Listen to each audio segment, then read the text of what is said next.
Hola, ¿cómo están? Mi nombre es Laura Carmona y les voy a explicar qué es un conjunto. Un conjunto es una colección o una agrupación de datos o información o objetos también, el cual tienen una característica en común. Y esta información se denomina elementos. Entonces, un ejemplo de un conjunto, que sería el conjunto C, podría ser este. Siempre se encierra entre corchetes. En los conjuntos hay relaciones, como la siguiente. Nos podemos dirigir con la palabra pertenece, que en este caso se escribe así, y podríamos decir que en este caso el 2 pertenece al conjunto C, como lo habíamos indicado anteriormente. Y también podemos decir no pertenece. En este caso el ejemplo podría ser 7 no pertenece, este no pertenece al conjunto C.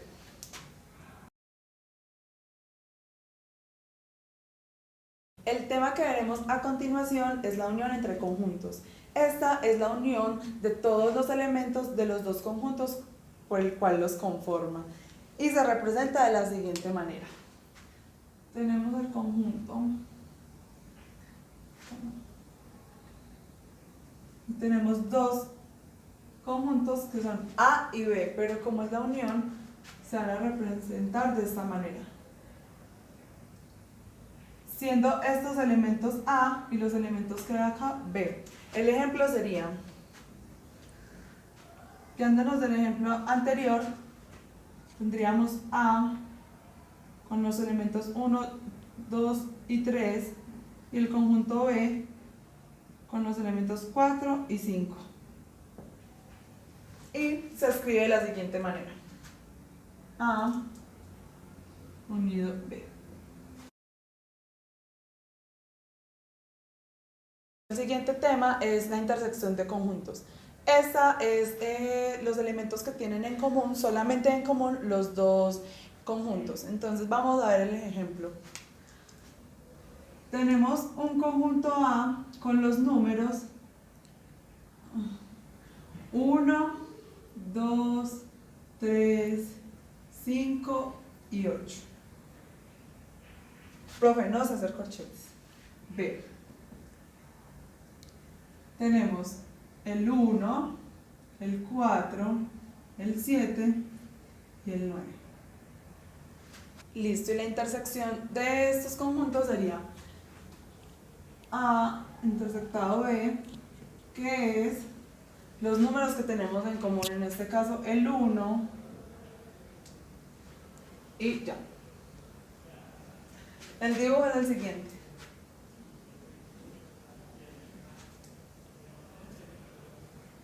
Acá está el 1, que es el que tienen en común, y acá sería el resto de números: 2, 3, 5 y 8. Y acá 4, 7 y 9. El conjunto universo es el que contiene toda la información. Entonces el ejemplo podría ser el siguiente. U, que es el universo, sería 1, 2, 3, 4, 5. Un conjunto A tendría los siguientes elementos: 1, 3, 5.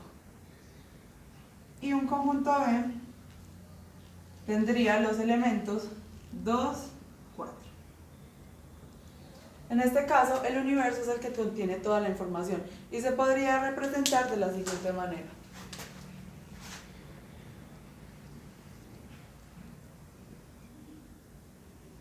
Este es el conjunto A, que tiene 1, 3 y 5. Este es el conjunto B, que tiene 2 y 4. Y todo el universo contiene todos los 5 números.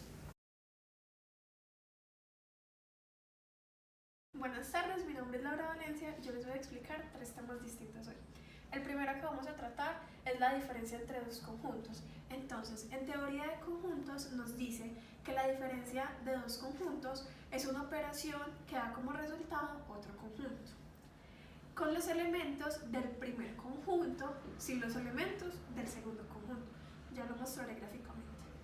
Por ejemplo, la diferencia entre un conjunto de los números naturales y el conjunto de los números pares es el conjunto de los números que no son pares, es decir, los impares. Les muestro. Siendo n el conjunto de los números naturales,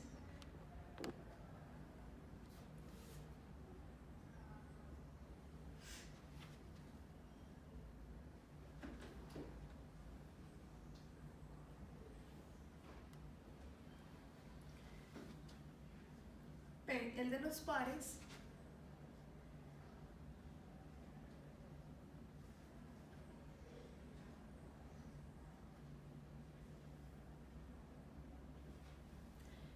y finalmente y el de los impares.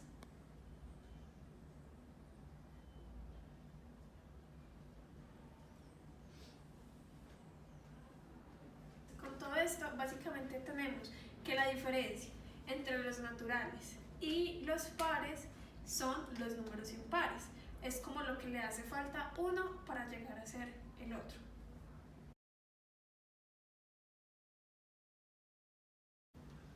Adicionalmente, entonces les hablaré del complemento de un conjunto, o también llamado un conjunto complementario.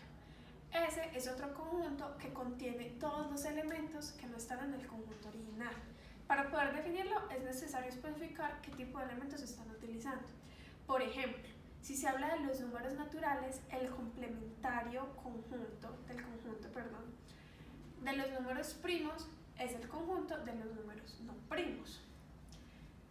Entonces sería algo así.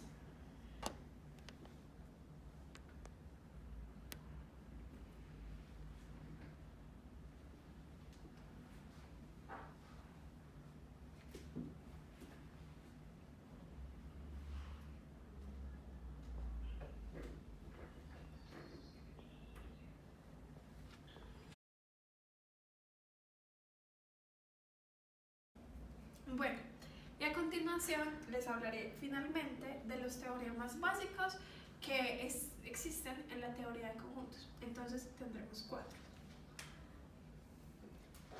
El primero es la ley conmutativa. Entonces este significa que A unido a B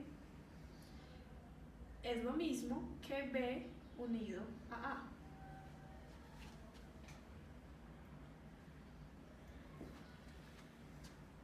Este es para la unión entre conjuntos. Ahora, el segundo nos dice que A unido al conjunto de B unido C es igual a A unido a B y todo esto unido a C.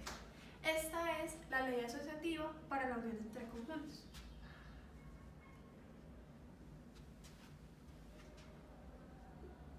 La tercera sería la conmutativa, pero en este caso para la intersección entre conjuntos. Esta nos dice que A intersectado B es lo mismo que decir B intersectado A. Esta es para la intersección.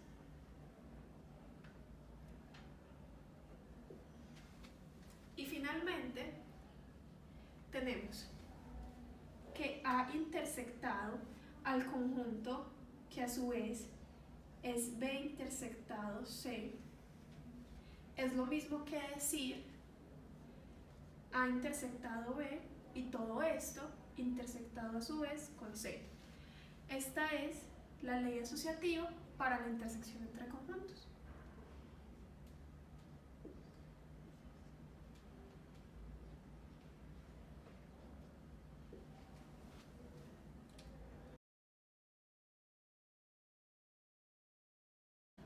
Hola, buenas tardes, mi nombre es Juliana Montaña y hoy les voy a mostrar lo que son las características de las probabilidades.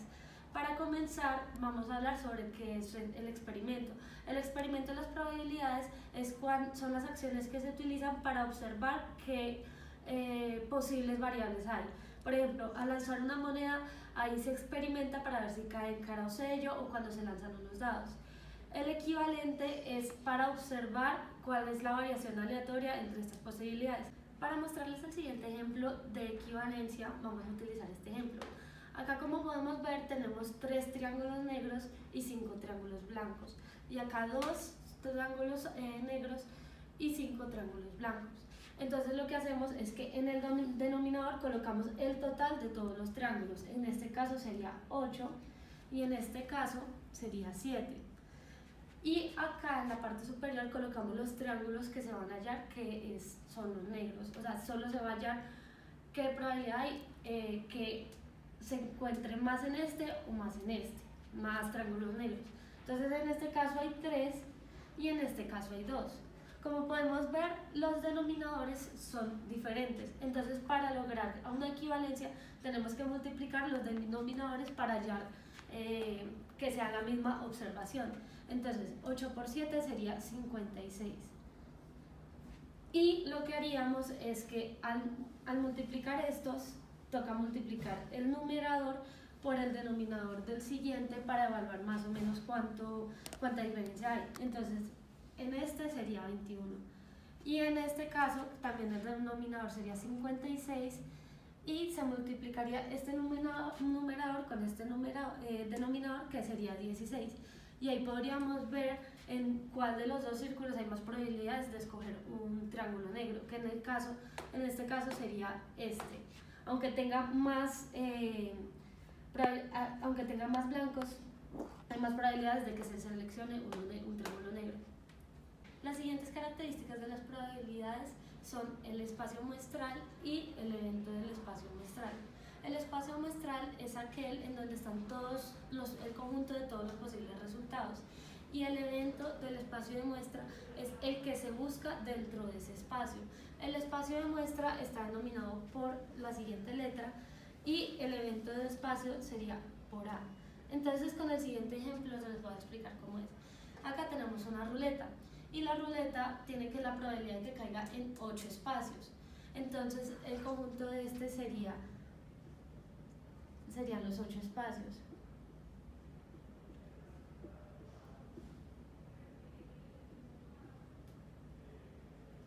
Y por ejemplo, si uno quiere hallar dentro de esos espacios cuál es la probabilidad de que caiga en el número 3, entonces A sería el número 3, que es el objetivo que uno busca.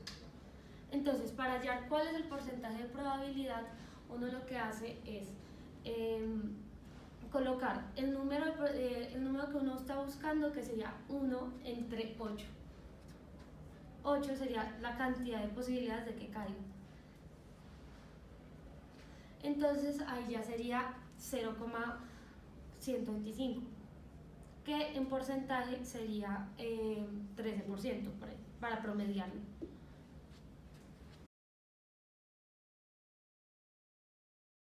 Buenas tardes, mi nombre es Camila Ruiz y hoy les voy a explicar el enfoque clásico de probabilidad. Bueno, el enfoque clásico dice que si hay X posibles resultados favorables a la ocurrencia de un evento A y X y Z posibles resultados desfavorables a la ocurrencia del evento A, todos los resultados son igualmente posibles y mutuamente excluyentes. Entonces, para eso tenemos una fórmula que es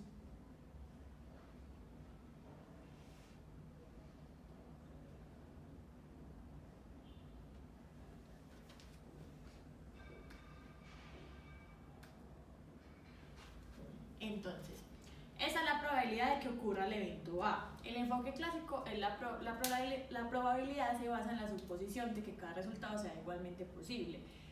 Este enfoque es llamado enfoque a priori porque permite, en caso que no pueda aplicarse, calcular el valor de probabilidad antes de observar cualquier evento.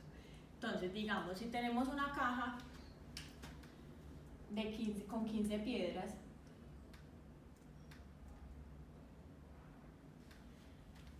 y tenemos otra caja con otras piedras pero verdes, que serían 9.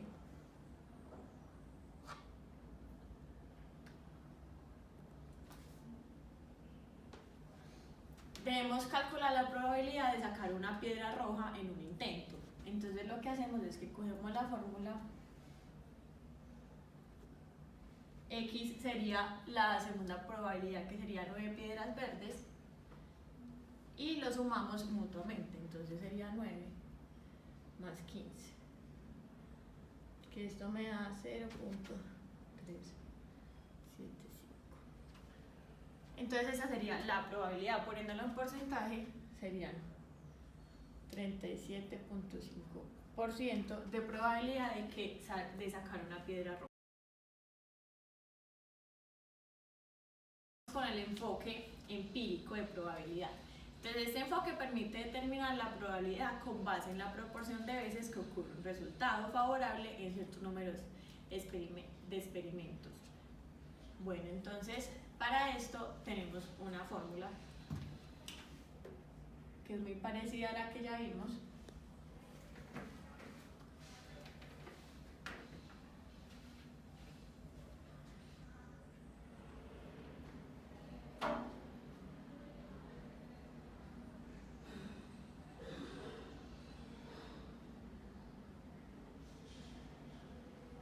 Entonces tenemos que P es igual a N sobre el tamaño de la muestra que nos dé. Entonces vamos a ver un ejemplo. Entonces, es un ejemplo sobre una compañía pues, de un banco. Entonces, digamos que la compañía quiere cubrir ciertos tipos de problemas en las pólizas. Entonces, lo que vamos a hacer es determinar la probabilidad de ocurrencia en esa clase de problemas para que pueda fijarse la prima de seguros de acuerdo con estas cifras. Por ello, un especialista en estadística recopila datos para 10.000 adultos que se encuentran en las categorías de edad apropiadas y encuentra que 100 de ellos han experimentado el problema dental específico. Durante el año anterior, por ello, la probabilidad de ocurrencia es. Entonces, nos dan los datos que tenemos que N100 y que el tamaño de la muestra, como dijimos anteriormente, son 10.000 adultos.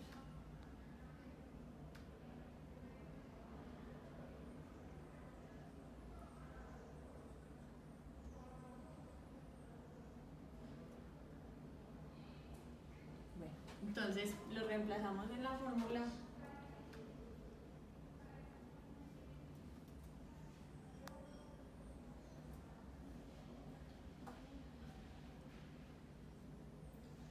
Y esto me da 0.01 y en porcentaje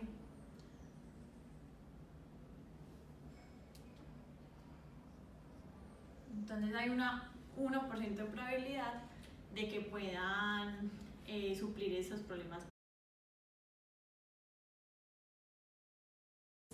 Bueno, ahora vamos a ver la probabilidad subjetiva. Se refiere a la probabilidad de ocurrencia de un suceso basado en la experiencia previa, la opinión personal o la intuición del individuo. En este caso, después de estudiar la información disponible, se asigna un valor de probabilidad a los sucesos basados en el grado de creencia de que el suceso pueda ocurrir. Entonces vamos a ver un ejemplo básico que es el de lanzar un dado. Entonces, en este caso queremos ver cuál es la probabilidad de que salga la cara en el número 3.